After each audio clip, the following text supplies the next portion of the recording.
Welcome back, everyone, to another episode of the Draw Control podcast. On today's episode, I'm joined by John Hopkins women's lacrosse player Bailey Cheetham, who recently just graduated from the university. Congratulations on that, Bailey. But thank you so much for coming on the podcast. And how's everything going? Thank you so much. It's great to be here. Yes, very bittersweet. Just graduated about a month and a half ago, and got my Bachelor of Arts in International Studies with a focus area in global medicine. And actually, very much looking forward to taking my extra year of eligibility and playing again. Next year, but it's so great to be here, and I'm very grateful to be talking to you today. Well, how has your summer been going since you graduated college, and what have you been up to, I guess, since the season ended? So this it's been pretty mellow this past summer. The past 4 summers I've worked at different medical private practices, one in ophthalmology and then one in dermatology. And then I also worked at a medical malpractice law firm. I am interested in going into the medical field for my future career. So that's kind of where those interests started. But for this summer, since I'm going back to school for a master's program, I decided to just really enjoy my time in between graduating, getting my bachelor's, and going back to school. So I've been spending a lot of time with family and friends. And right now I'm out in Colorado, just enjoying, went up to the mountains this past weekend and then been enjoying Denver during the week. So very mellow summer thus far, but very thankful for it. That's great. How are you handling the altitude up there? Oh my goodness. I went on my first run, and I mean, granted, I went on my first walk and I felt it. But it definitely is different than being in Baltimore. So um, it's it's great for endurance and being able to, work out in tough conditions, but it's been beautiful, or it's beautiful here. So it made it worth it. Now, since you're planning to come back for your fifth year of eligibility, what do you hope to work on in regards to your game for the following season? Yes, so I have decided to take my fifth year at Johns Hopkins and play for Coach Tim, Coach Graz, and Coach Dorr for one more year. We just got them this past year, so that kind of influenced my decision a little bit because of the experience, the incredible experience I've had with them.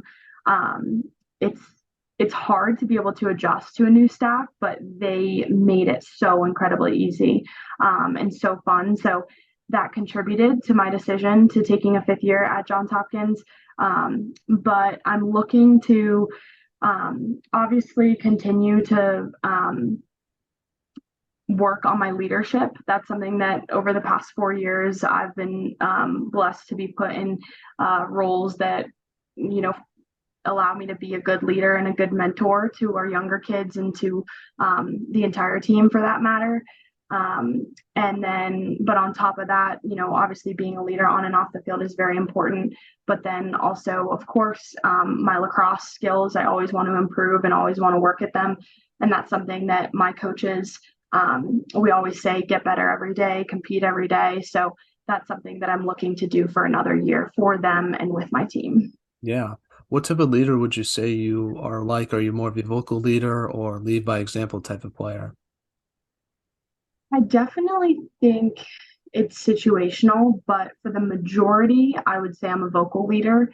Um, I always try to lead by example, but I definitely tend to lead more on the vocal side in addition to leading by example. So um, I think it depends on the scenario. So like on the field, there'll be times where it's best to lead by example, but then there'll be times where you're going to need to step up verbally and be able to talk to your team and motivate your team, especially when you're down by a couple goals, or even if you're up by a couple goals.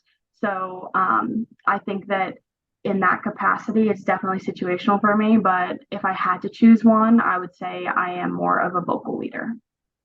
Well, I sort of now want to transition and talk about the beginning of your lacrosse career and sort of work all the way up to where you are today.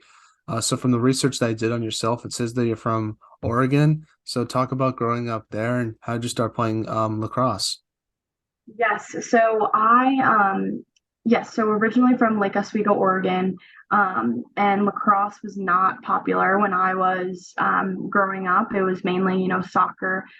Soccer is a huge West Coast sport, and lacrosse is primarily East Coast. However, it's growing tremendously.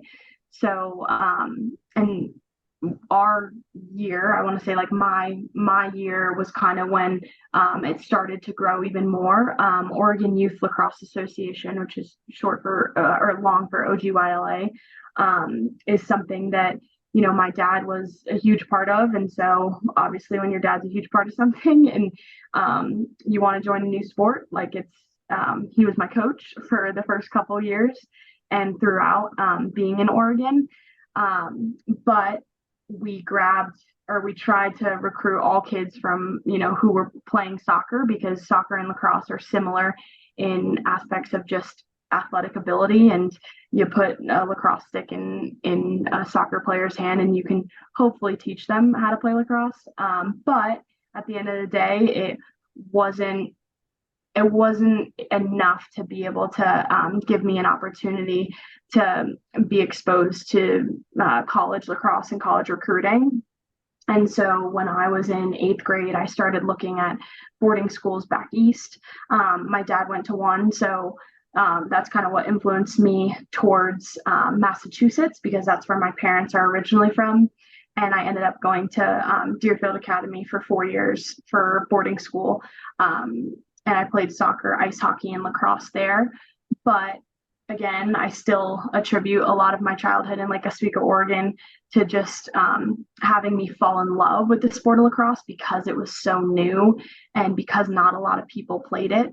My dad was an incredible mentor and coach, and my teammates were so much fun, and we had a blast. And then I also played for, because it wasn't as popular in Oregon, I also played for a club team in California called West Coast Stars, but it's now Coast Lacrosse.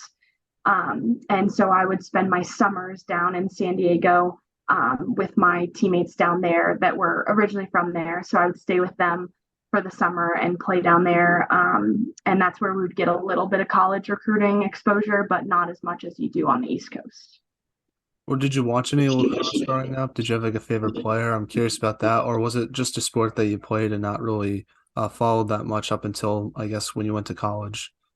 Yeah, so I would say I definitely wasn't as exposed to it in Oregon. Like, it was more so just the sport that I loved playing. I was not as educated on the top college players and the top college teams as I am now.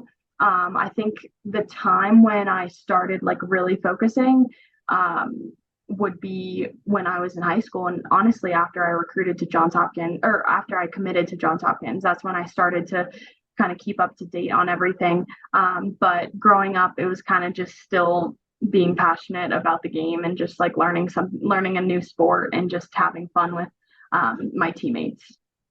Well, like you mentioned before, college, you played for Deerfield Academy. Talk about your lacrosse experience with Deerfield and what you took away from it. And when you look back on it now, like what's the best memory you have from your boarding school experience there?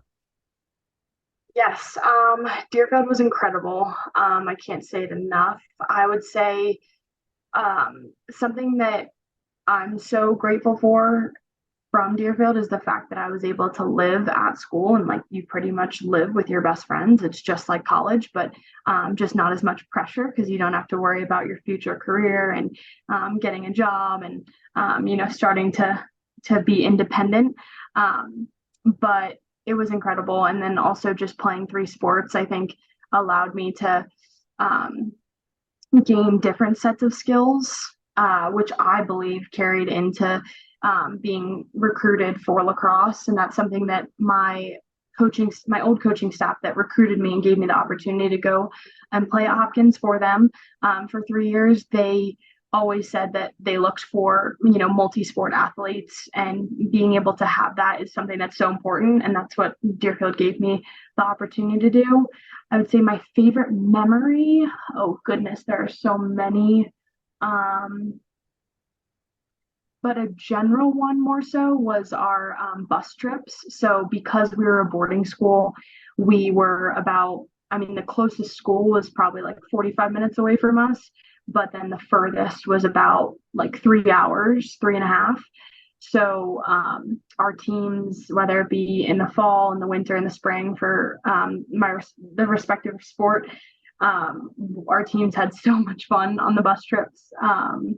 Too much fun, honestly. So I would say those would be my favorite memories. And then also something that's unique to Deerfield and not necessarily related to lacrosse, but it's something that taught me personal skills was we had sit down dinners and sit down lunches occasionally, but sit down meals at Deerfield was where you're assigned to a table with um, eight other students and then one faculty member.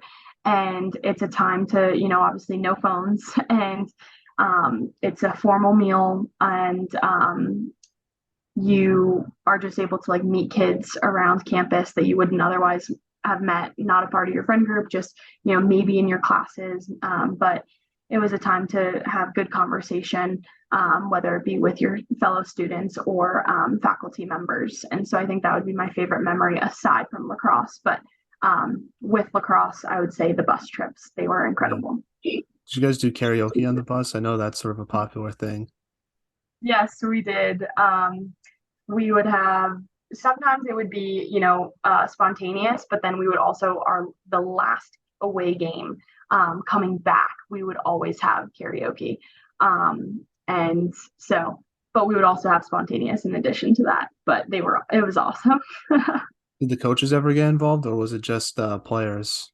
So we had a huge win my junior year against, I want to say junior year. Yes, against Phillips Exeter, which is another boarding school up in New Hampshire. And on our way back, we played, I'll never forget it. We played Frozen's Let It Go. And my head coach, Allison DiNardo, she has the cutest little girls, but they love Frozen. And so she knew every word to the entire song. And we started chanting her name, and she got up and she did that song for us. So they definitely, I mean, they were also another incredible aspect of my Deerfield experience. If I did not have um, Guy Ardrey, Amy Cray, and Allison DiNardo for my lacrosse coaches at Deerfield, I don't think that I would be where I am today. And so their mentorship and just support and guidance was just something that I wouldn't be where I am today without them. So I'm grateful for them as well. We'll talk about your recruitment process to Johns Hopkins and what made you decide to go there versus other schools you might have looked at. Yes. So my recruiting process was unique in the sense that they made a new rule because kids just kept committing younger and younger as soon as eighth grade to know where they want to go to college. They changed the rule, and I want to say, I'm not going to get the year right, but the summer before my junior year, so I had to cut off all communication for the summer going into my junior year. And then when junior year started, September 1st, which is now the normal time when coaches can start to talk to recruits, I had to restart all my relationships with coaches. And at that time, some coaches moved around to different schools. So I just continued to play at tournaments, continued to develop the relationships. But I always stayed in touch with Coach Tucker, Coach Tara, and Coach Stanwyck at the time at Johns Hopkins. And I continued to reach out to them, continued to update them with my grades, with anything exciting outside of lacrosse and outside of school that was going on in my life. And they told me that kind of helped speed up our relationship to when we had to restart it. And then it wasn't until the July going into my senior year, the Under Armour tournament in Baltimore, Maryland, actually. And Coach Tucker came to my game. It was she came to 2 games in a row, but she, was texting me after the game, and she was like, "Good job. Would love to chat on the phone, next week." And at that point, it's coming up on your senior year. You're not really sure. I knew I wanted to play, but Hopkins was a school that I really, really wanted to play at because of the high academic and high athletic achievements for the school. And so ended up working out, and Coach Tucker called me that following week, and I committed on July 4th going into my senior year. And so I just am so grateful for Coach Tucker and giving me the opportunity to be where I am today. But definitely an interesting recruiting process, having to, go, restart, and then go again. Challenging, but rewarding in the end. Yeah, definitely. I'm glad they changed the rule just because I feel like it's hard to make a decision like that at such a young age because you just don't really know what you want. So at some point it's like gets too much where you can't be recruiting people when they're like in middle school. So I get why they made the rule change. 100%. And I think another reason on top of it is just like kids were making it so young, because sometimes coaches would be like, "We're giving you a timeline, like you have until this time to be able to make a decision." And so that puts a ton of pressure on an eighth grader or a freshman in high school when it comes to just having an opportunity to play in college. So it definitely not only was younger and younger, but it put a lot of pressure on kids. So I think with the new rule, you can just focus on academics, enjoying high school, and then just enjoying lacrosse before junior year hits, and then that's when you really bump up the recruiting process efforts. Well, what was like the biggest adjustment you had to make to lacrosse after high school? Was it the speed of the game maybe more physical than in high school? Like what sort of stood out to you the most from your just experience so far? Definitely the speed of the game. Definitely very different than in high school. Because I think in high school, it's not every girl on the team is going to play college lacrosse. And so I think it's a little bit of a different type of speed. And also I think refs are a little bit more careful, and it's once you get to college, it's like they want to make it competitive. They want to make it physical, or as physical as they can. Obviously, that's improving as the years go on with new rules coming every year, to allow our game to be more fast and more physical and more competitive. But in regards to from high school to college, the speed of the game changes. And then also just for me personally, I think something that I had to adjust to was confidence. Like I think you're a big fish in the pond in high school, and then you get to college and it's everyone was the big fish in the pond. So that's something that I had to regain, because I kind of went into my freshman year and I treated it more as like, I'm a freshman, like I'm probably not gonna play, probably not gonna start, like I'm just gonna, play my role, do my role, and that's okay. But I'll never forget, Coach Tucker was like, before heading into the spring season, we have end of fall meetings, and she brought me into her office and she was like, "Bailey, you have so much potential, but it's almost like, you're kind of hesitant and you're holding back." And I didn't play a whole lot in the fall. I was like the last kid off the bench.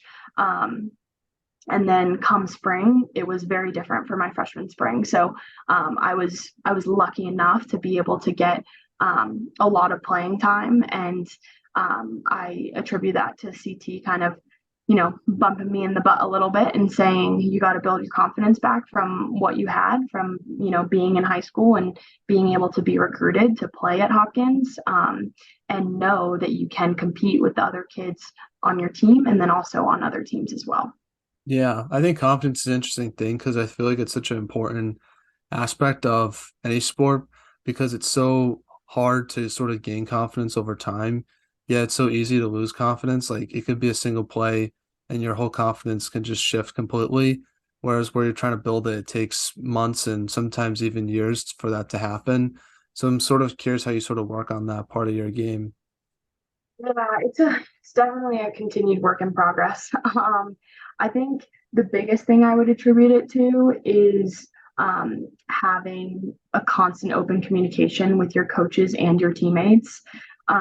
Like that's something that I have gotten way more comfortable with over time of just like what can I work on? Like what's my weakness? What do you think is the room for like the area of my skill set that needs improvement.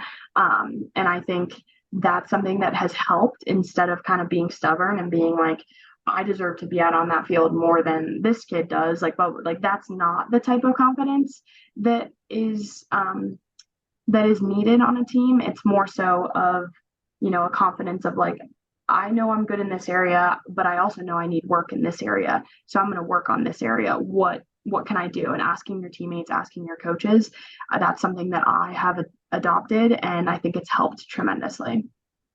Well, talk about what it's like playing in the Big Ten and just the competition you face each game. Obviously, I'm still learning about the sport, but I assume the Big Ten is one of the best conferences for women's lacrosse, especially since Northwestern won it this past year. So, Yes. So Big Ten, I would say um, I mean, obviously, personally, I would say is up in competition, and then with the ACC, I think those two, I would say, are the two strongest conferences among women's lacrosse. And it's incredible. I mean, it's so fun to be a part of a conference that is respected in that regard. And obviously, every conference is respected across the NCAA women's lacrosse, but to be one that, yes, Northwestern did win this past season, and to be able to have and play against other Big Ten teams that are very talented across the NCAA is a privilege. And yes, there's wins and losses that come with that. Um, but it's something that you learn from your losses and you learn from your wins. Like that's something that Coach Tim and Dor and Graz have ingrained in our team, and something that we have a great outlook on is it's all about us, and it always will be about us, and like we can always improve and we can always get better and we can always enjoy the game. And so that's something that has taken kind of the pressure off of that other teams may have or other players may have, but still to be playing against Big Ten teams such as Northwestern, Rutgers, Ohio State, Penn State, Michigan. They're just, it's awesome. It's a privilege. now your first year with John Hopkins got cut short due to the pandemic. I sort of want to ask you, how'd you sort of handle that challenge and adversity of not finishing your season, but also having challenges in regards to training to get ready for the following season? Because during that time period, no one really knew when that was going to happen. So that must have been a challenge to sort of prepare for something that you never knew was going to happen or didn't know like when it was going to happen. Yes, that was, oh goodness, that feels like forever ago, but it also feels like just yesterday. Um, it definitely put a hold on everything. Um, I'll never forget, we were supposed to play Ohio State the next day. It was Friday. Ohio State was practicing on Homewood Field, and our coach called us in and said team meeting in the locker room. And Johns Hopkins Athletics had shut down everything due to COVID. Um, and so our game was canceled 24 hours later. So we didn't get to play, and we had to go home in the next 2 days. And so my dad had flown in for the game, uh, and we had to go home. And then I was home for about the next 4 months. And then we were planning on going back in the fall. So all of our underclassmen had gotten off campus housing to be able to play. But Hopkins did not allow us on any facilities. So we actually reserved a field that was like a 20-minute drive from campus. And we just did pickup and we just played pickup for that entire fall. And we went to and worked out, a small group of us went and worked out at US Lacrosse with our strength and conditioning coach at the time. But it was early mornings. It was a 4:30 departure from my house to get there for a 5 a.m. start. And it was, it was hard, very challenging. And, but it ended up, spring came around and we were playing, but it was just in conference. So we just played Big Ten. But again, back to your last question is, that was still an incredible season because we were able to play in a great conference and play the other teams in that conference. So it was challenging training and prepping during COVID, masks, 6 feet apart, everything like that we had to implement. So I'm just very thankful that time is over, but it taught us a lot in the process. Yeah, and during your sophomore year, you got to play in your first ever tournament game against James Madison. Even though you lost that game, what was that experience like for you, getting the chance to play in a NCAA tournament game? It was good. Obviously, a crazy experience being a part of the NCAA tournament, just the work and effort that goes into it. And then also just playing a team that we had never played before, I think is another thing that is a benefit. You wait for the NCAA bracket to come out and you hope that you like get to travel somewhere new and you get to play a new team. And so to be able to do that with James Madison at UNC was an awesome experience. And granted, obviously, yes, we didn't come out with the win that day, but still such a surreal experience as my first NCAA game. Now, between your sophomore year and your junior year, you improved significantly, in my opinion, based on your statistics. What would you say was the biggest improvement that you made to your game in those years that you think led to the success that you had on the field and on the stat sheet? I think confidence, but I think in a different way. I think in my first couple years, I was more of a role player, as I mentioned previously. And then when it came to the year where I improved, and then also I've improved even more this past season. It's just been, confidence of just stepping up into, as an older kid, you have more experience, you under your belt, you come into the fall, you already know how it rolls. And so I think just being able to have more confidence to make mistakes and know that that's okay. Because that's something that I didn't really have in my first couple of years. And so that's something that has helped, and it's proven to show results too. Now, during your junior season, your team made it back to the NCAA tournament and beat some ranked opponents as well throughout the regular season. How would you evaluate your team's performance from that year from your perspective? Overall good. I think that, that's something that my junior year we were playing for, something bigger than our team. It was Coach Tucker's last season. She had announced her retirement in August. And so, every game was for her and for Coach Tara. And I think that that's something that gives us more motivation, honestly. So I think that's where in those big moments with those big games, that's where we were able to, come out with a win. But I think when it came down to like the NCAA, it was, that was every game was our last game. So that's something that our last game with that team, with that staff. So I think that that's something that we leaned in on. And I think that's where success came out on the other end. Yeah. Was it weird sort of going through a coaching transition as a junior? Definitely different and, something that we weren't expecting. But again, like I said, Coach Tim, Dor, and Graz, they are incredible. I cannot speak more highly of them. Just their values and the way that they coach and the way that they mentor and the way that they support is second to none. And I'm so grateful to be able to have another year with them. And yes, I'm very excited for next year. Now let's talk a little bit about this past season. So your team, at least to me, this past season was sort of up and down to start it off, but down the stretch, you guys beat some really good ranked opponents in Michigan and Penn State before being upset by Rutgers in the Big Ten playoffs. So what was your sort of team's mindset heading into the NCAA tournament this season, with sort of the up and downs that you had throughout the regular season this past year? Mhm. I think, excuse me, at the beginning of the season, we were really still trying to figure some things out, still trying to explore people with different positions. People were getting injured. So that's something that we battled in the beginning of the season. And then towards the end, like you said, with huge games against Michigan and Penn State, that's when we started to click and we started to really, in Rutgers, when we beat Rutgers in the regular season, we were down by 7 goals or 6 goals.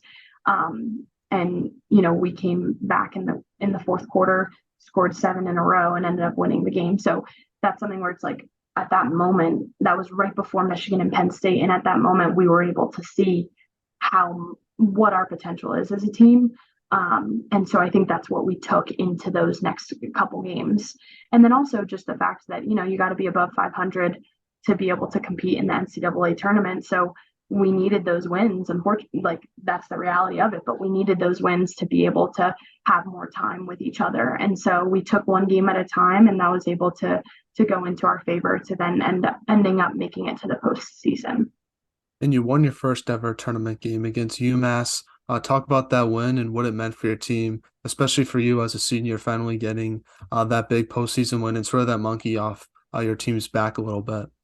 Yeah, that was awesome. It was such a good day. I think I don't want to butcher statistics, but it was, one of the best performances we've had in a NCAA postseason game. And I think that just goes to show that like in the NCAA tournament, like you need to bring your best or else, you're gonna get sent home. You're gonna be sent home. And we just took everything that we learned in the season and we were like, hey, all for one for all. Let's do this thing. So it was an awesome game and it was really great to be a part of it. Now, unfortunately, your season came to an end against Syracuse in the second round of the tourney. How have you sort of reflected on that loss, and what will you overall take away from your senior year that you think is going to be beneficial for yourself for your fifth year with John Hopkins? So I think with the game against Syracuse, it was tough. Definitely nothing, nothing that you want to happen. But it was just there were things that were clicking on Friday that didn't click on Sunday. And so that's something that, going into we felt like we didn't put it all out there. We didn't, give it everything that we got or we had. So I think that that's something going into next year. Like it's something that we want to improve on, and when an opportunity like that comes our way again, we're able to capitalize on it. But at the same time, it was still an incredible experience. It was an incredible weekend. Syracuse is a great team. So that's not something that, they were competing that day just as much as we were. And there's always another team on the other side of the field. So that's what it came down to of just of that and but still so grateful to be a part of my team and so grateful for another year to be able to compete with teams like Syracuse and other teams in the Big Ten again next year.